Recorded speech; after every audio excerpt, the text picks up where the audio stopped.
Franz!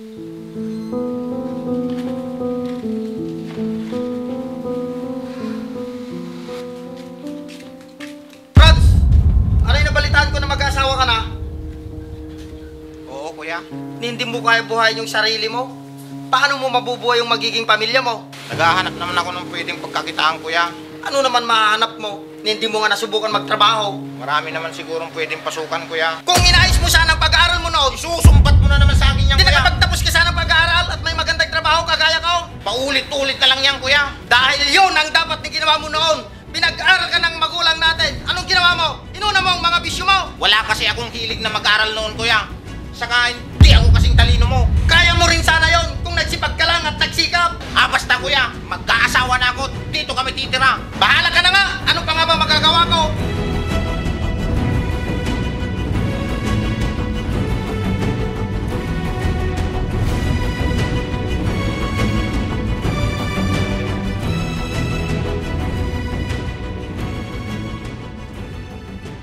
Pare, tagay mo na.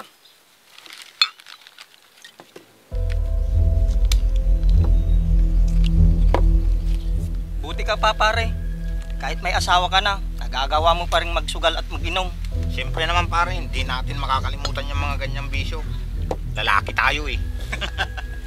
Kahit hindi ka magtrabaho, pare, may pera ka. Sa akin kasi napupunta yung mga pensyon ng magulang namin simula nung nawala sila. Hindi mo ba binibigay sa asawa mo ang mga pera mo? Ba't ko naman nabibigay sa kanya, pare? Siyempre, asawa mo siya. Dapat siya yung maghawak ng pera nyo. Ha? Hindi na yun uso, pare. Saka wala naman siyang pinagkakagastusan. Anong wala, pare? Paano ang mga gastusin nyo sa pagkain at kuryente? Si kuya na ang bahala dun, pare. Paano si kuya mo? Diba sa bahay kami ni kuya nakatira? Siya na ang bahala dun sa lahat ng mga gastusin sa bahay. Swerte mo talaga, pare. Kahit may asawa ka na, buhay binata ka pa rin. Siyempre naman, pare. Hindi ako matitiis ni kuya. Dito lang pala itong lalaking to. Ang aga-aga, nakikipag-inuman. Hindi man lang marunong maghanap buhay para mabuhay kami. Umaasa na lang lagi kay kuya. Ang lakas mo talaga sa kuya mo, pare. Ako pa? Andito ka lang pala, Franz. Ang aga-aga mo naglalasing. Hindi ka pa kumakain. Puro ka na lang alak. Bakit ka ba nandito at bakit mo ko hinahanap? Hinahanap ka ni kuya kanina bago siya pumasok. Bakit daw? Ewan ko. Sabi ko maaga ka umalis. Sige, umuwi ka na. Marami ka pang gagawin sa bahay. Magluluto ka pa. Pagkatapos mo dyan, umuwi ka na para makakain ka. Oo.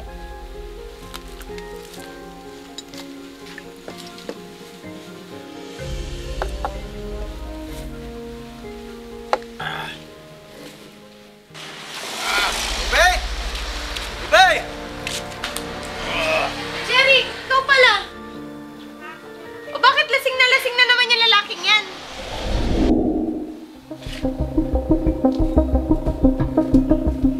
Pabili po! Ay, sino ka ba? Ano mong alak? Bilan mo ako ng alak. Pabili!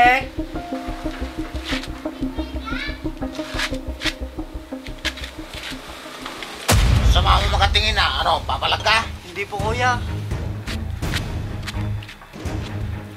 Bakit ang sama mo makatingin? Parang kang nakakalalaki ah. Pre, tama na yan.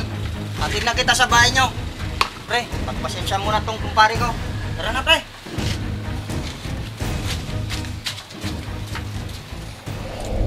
Nakita ko siya sa tindahan. Lasing. Nangungursunada ng tao. Di ba magkasama kayong umiinom kanina nung iniwan ko kayo? Nung umalis ka, umalis na rin ako. Di ko nga alam, umunin pa pala ulit sa tindahan. Wala na talagang pinagbago ang asawa kong to. Sige, pakitulungan mo na lang akong ihatid siya sa loob. Sige, kumare.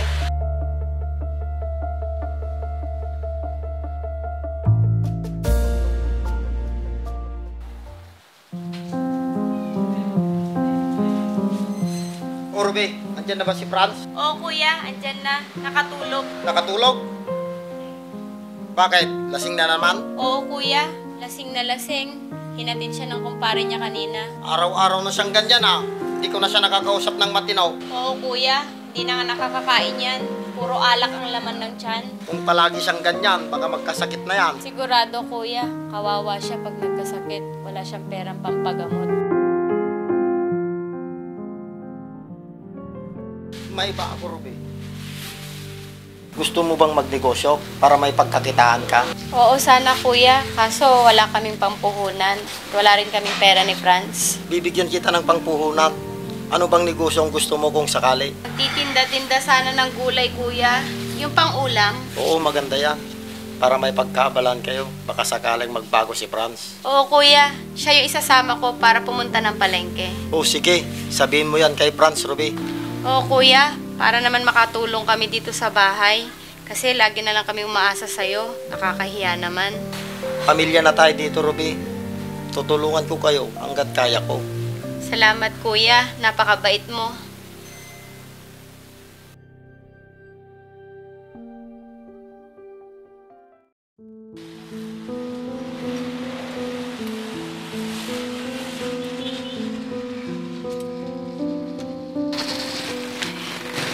Sobrang pagod.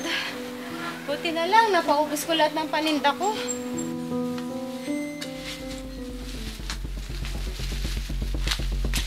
Ruby, may pera ka ba dyan? Meron, yun na pagbentahan ko. Bakit? Pahiram muna.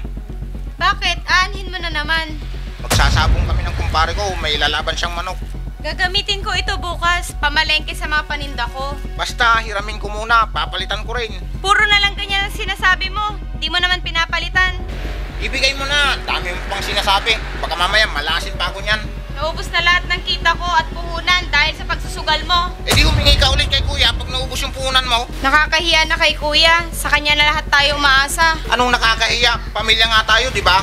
Wala namang ibang pagkakagastusan yun kung hindi tayo.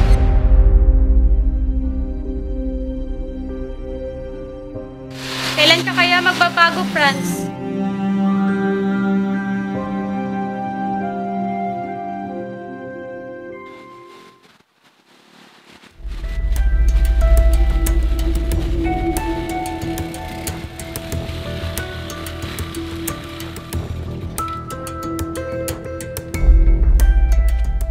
Pare Jerry, tara na magsabong. Akala ko pare, hindi ka sasama at wala kang puhunan. Meron na pare, kinuha ko muna yung pinagbentahan ng asawa ko. Ganun ba pare? Kawawa naman ang asawa niya. Oo pare, papalitan ko na lang pag nakuha ko yung pensyon nila tatay. Sige pare, tara na. Pag nanalo tayo mamaya pare, maglalasing na naman tayo mamayang gabi.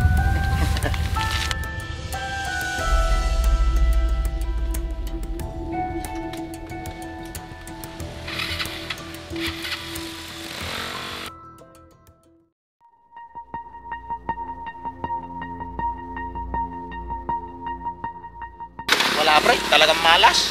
Oo nga pare. Di man lang nakasugat yung manok natin. Sabi mo, magaling yung manok na yun. Naunahan lang pare, napuruan eh. Oo nga eh. Tara, mag-inom muna tayo bago ako umuwi. Wala na akong pera pare. Akong bahala pare. Uutang ako, hihingi na lang ako ng pambayad bukas kay kuya. Ikaw bahala. Sige, tara na.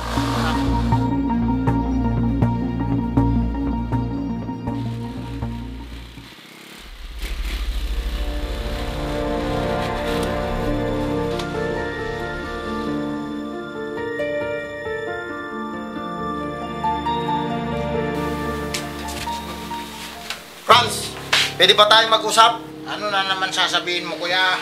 Nakainom ka na naman. Paano kita makakausap ng matino kung araw-araw ka namang lasing? Ano ba talagang sasabihin mo kuya? Naubos mo na raw ang punan nyo sa negosyo dahil dyan sa pagsusugal at bisyo mo. Nagsumbong pa sa'yo si Ruby kuya? Tinanong ko siya at kinumusta ang negosyo nyo.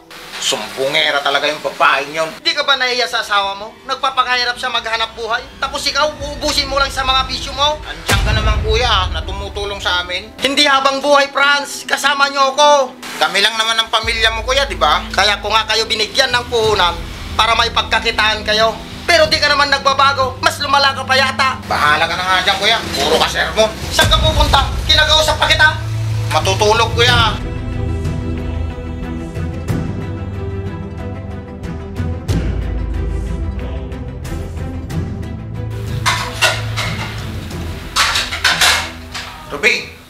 yung pinagsusumbong mo kay kuya?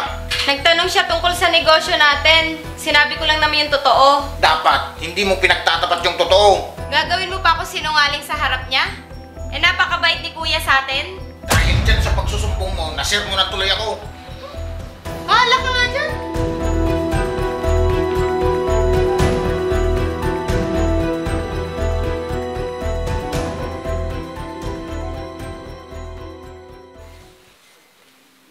Oh, Franz! Saan ka na naman pupunta? Dyan lang, bakit ba? Maghahanap ka na naman ng kainuman mo, no? Oo, bakit? May problema ka? Araw-araw ka ng ganyan. Hindi mo man lang ako sinasamahan sa pagtitinda.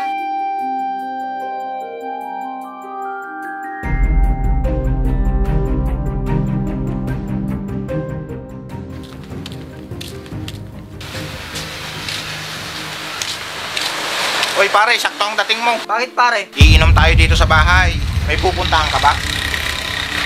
Wala naman pare.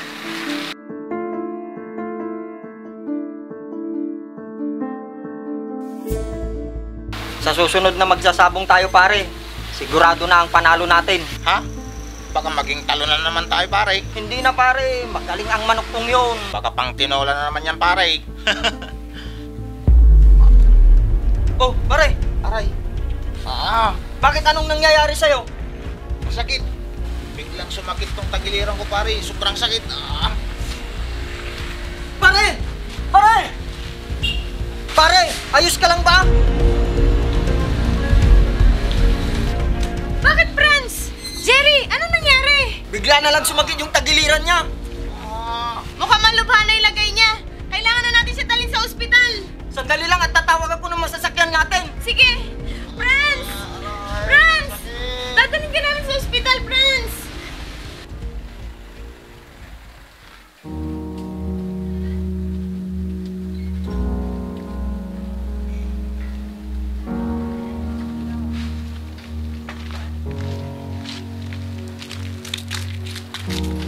Sige pare, alis na ako.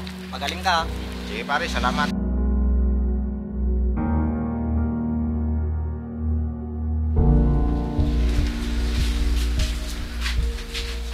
Paano yan, Franz? Malubha na raw ang sakit mo sa atay. Puro alak lang kasi ang inatupag mo. Yan tuloy ang nangyari sa'yo. Ruby, may ipapakiusap sana ako sa'yo. Ano yun, Franz? Sana huwag mong sabihin at hindi malaman ni kuya ang kalagayan ko. Franz, kailangan niya malaman dahil kapatid ka niya at para may pagamot ka. Hindi na kailangan, Ruby, at hindi na ako gagaling. Malubha na daw ang kalagayan ko, sabi ng doktor. Buong buhay ko, umasa na lang ako sa kuya ko. Sa ganitong sitwasyon at pagkakataon, gusto ko wag nang iasa sa kanya. Bahala ka, Franz. Pero hindi ko maipapangako.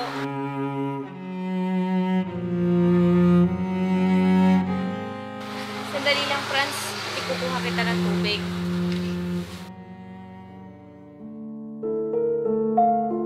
Panginoon, kung ito man ang kabayaran sa mga naging pagkukulang ko at pagpapabaya sa sarili ko, tinatanggap ko. Humihingi po ako ng kapatawaran sa lahat ng mga kasalanan na nagawa ko. Kayo na po ang bahala sa akin.